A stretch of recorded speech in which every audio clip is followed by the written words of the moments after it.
manager for the AppStorm, and he's going to explain to you how the demos are going to work and run the show. So hope you enjoy it.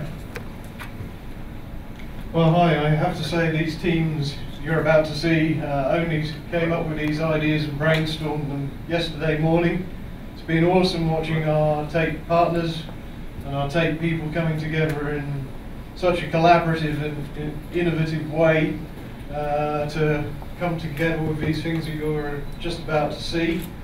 I'm actually not going to talk for very long because I really want to hand over to the first team, which is Randy from Zetron, Conrad from Droidworx, and Charlie from Tait. Thank you. So our project here was to take the drone from Droidworx, which they brought over here, and they've got the cameras and stuff hooked up to it. And so we were looking for a different use for the drones than some of the simple traditional ones. So we were looking for something where the drone would be used autonomously as a personnel replacement option, where it's basically a projection of your assets and resources earlier on in a project. So from our storyboard, we chose a natural disaster situation where the first responders usually on scene are trying to arrive and determine situational awareness and where to dispatch resources to. So one of the uses we came up with for the drone was if it rolled out with, say, the mobile command center, while they're setting up command and control, it would be possible to autonomously send out the drones to capture and survey the local area and determine what roads are passable, look at population centers, determine if somebody needed rescued. And so as the drone came along, it could, say, have a radio attached to it. And as it comes over where there was a population center or something, you could have an announcement on it so that it could actually tell people where to go for safety, which routes to use to get out. But also while it was doing that, you'd be learning about the area and you could send the first responders directly to where you knew there were people who need rescued or that there were critical problems that you needed to solve immediately in the first couple hours.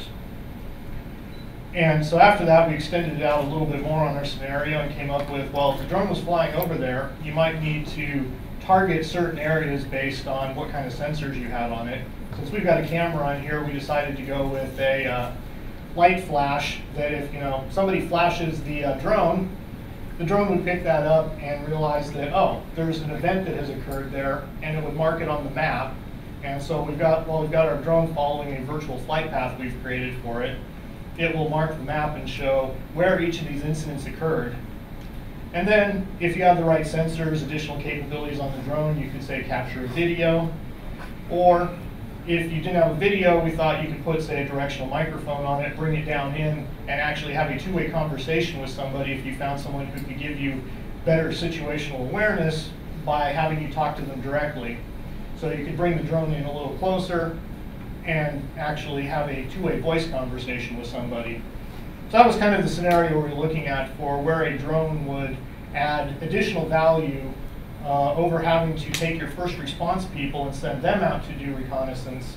You could be directing them to where they're actually needed as they come in, rather than centralizing everybody and having you have your first responders there basically doing your reconnaissance for you regardless of skill set. So that was some of the things we were thinking about and some of the things we set up for our demo.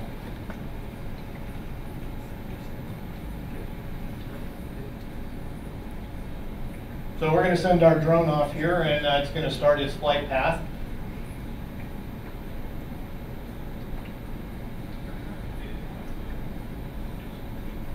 Okay, so our drone's flying along, and here we go. We're going to give it a flash of light here.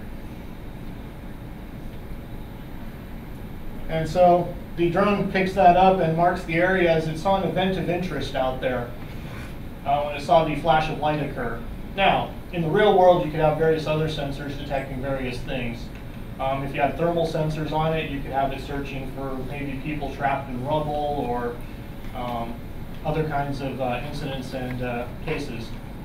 But this was a simple enough one for us to put together here for a demo today and show you how that works.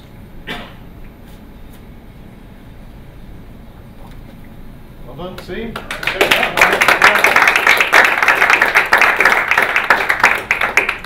audience, any questions for the team at all?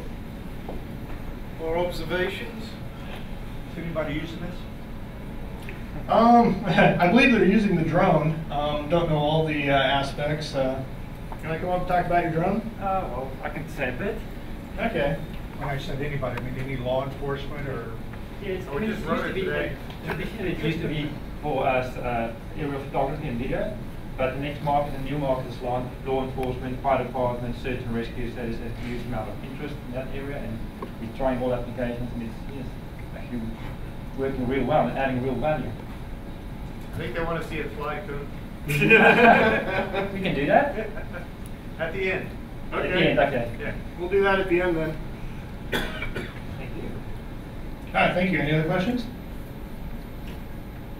All right, then. Well, thank you very much from our team, and thanks for watching our presentation.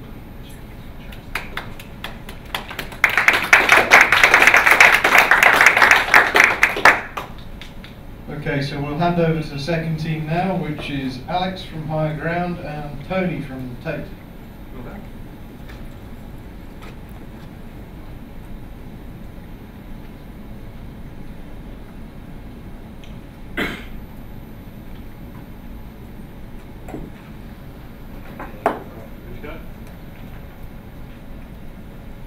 Alright, so as John said, I'm Tony from Tait, and Alex from Higher Ground. so what we're working on is integrating GPS data into the Higher Ground voice recording system.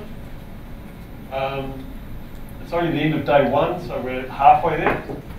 What we've got to show so far is, you can see we've got some pre-recorded voice up there, and the markers, the red arrows, are the GPS data that we've mocked and inserted into that voice recording. And we've got some points on the map. Each of those, every time the GPS is updated, it's throwing a pin down on the map.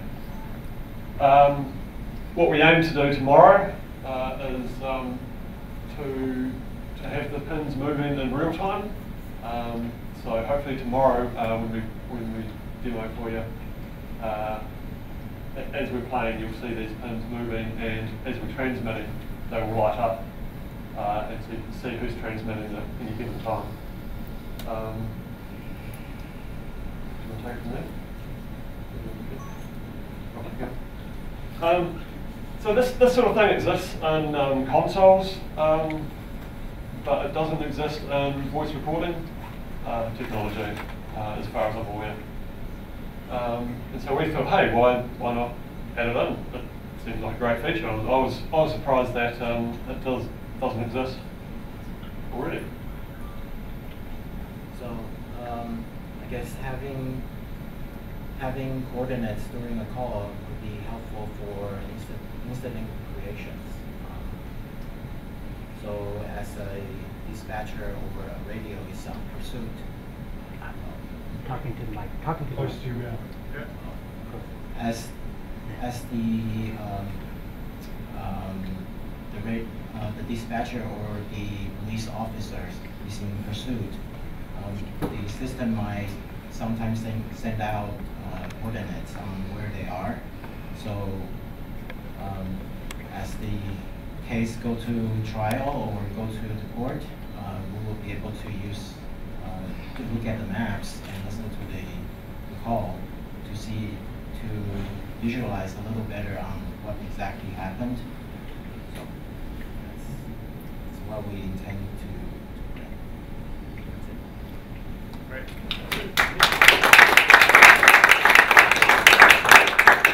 John, it might just be worth mentioning for some of our guests who weren't here earlier that these teams just started working in earnest on this stuff this morning, right? So they had a little bit of training and setup on Sunday, but this is the results of one day's work. So I think it's fantastic to see how much they were able to accomplish just in one day.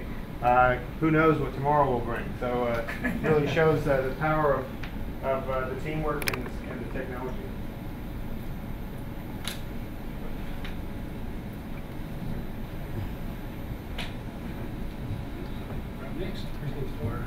Okay, so our third team here, James. Tony Camps from Avtec and Mark from Exacom, otherwise known as Team Awesome. Okay, thanks for that, John. So we are Team Awesome, James, Tony and Mark. And we're not here to talk about a drone today, we're here to talk about something that's potentially even more exciting, biometrics and dispatcher consoles. So, just hang on a minute, I'm just going to call, there's an incident going down at the Tower of Terror down in Disneyland. Mark, can you just bring up our new interactive console here so we can just have a look at what's going on? See everyone, just in case you're not familiar with this console yet, we've got 4 officers just manoeuvring themselves around, doing a bit of crowd control around Disneyland. Mark, could you just give us a bit of an update on what their health stats is at the moment? Tony's breathing really hard right about now. Tony, you feeling alright there? Yeah, Oh no, this isn't looking very good. Oh dear. Oh, we've got a red light. Oh, Mark, can you send over an officer who's closest to him? Just because it's all so nicely integrated here, we'll just. Oh, Tony's down. We're gonna send Joe over to see how Tony's doing. Sweet, and it's such seamless integration here that you just have to click on the icon, don't you? And straight away you're talking to Joe. No second screens, no nothing. And look, you can see now he's making his way over to see how Tony's doing. Go, Joe, go. Yeah, he's nearly there. He's breathing heavy. Okay, you better get on the radio to him there, Mark, and just check he's doing all right. How's he doing? Tony, how you doing? Are you all right? You okay, Tony? Yeah. Joe, how's Tony? Much better now, thank you. Oh, that's lucky. Okay, so what we're just trying to demonstrate there is what we've built today. But basically, the concept is that there's all this information coming into the dispatcher now, and we need to be able to integrate it into their normal workflow. So the situation here was that there was an incident, and the dispatcher was able to locate the people and the resources that were in the field, and also in real time monitor their health and stress levels. So once they detected something was wrong, they were quickly able to identify the person that was closest to the incident and get them there to make sure everyone was doing okay. And that's our project. Team Awesome.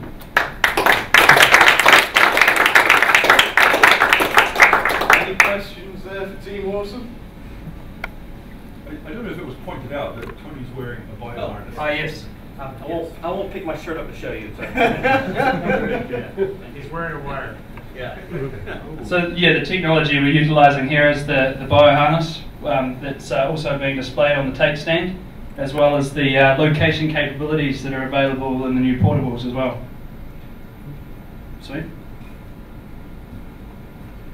John, just one question. You've got these boards up here. Can you talk about what they're for and how the guys are using those? Absolutely. So just echoing again Ian's point, these teams have been at it for basically a day, so it's quite amazing that what they've managed to achieve in that time.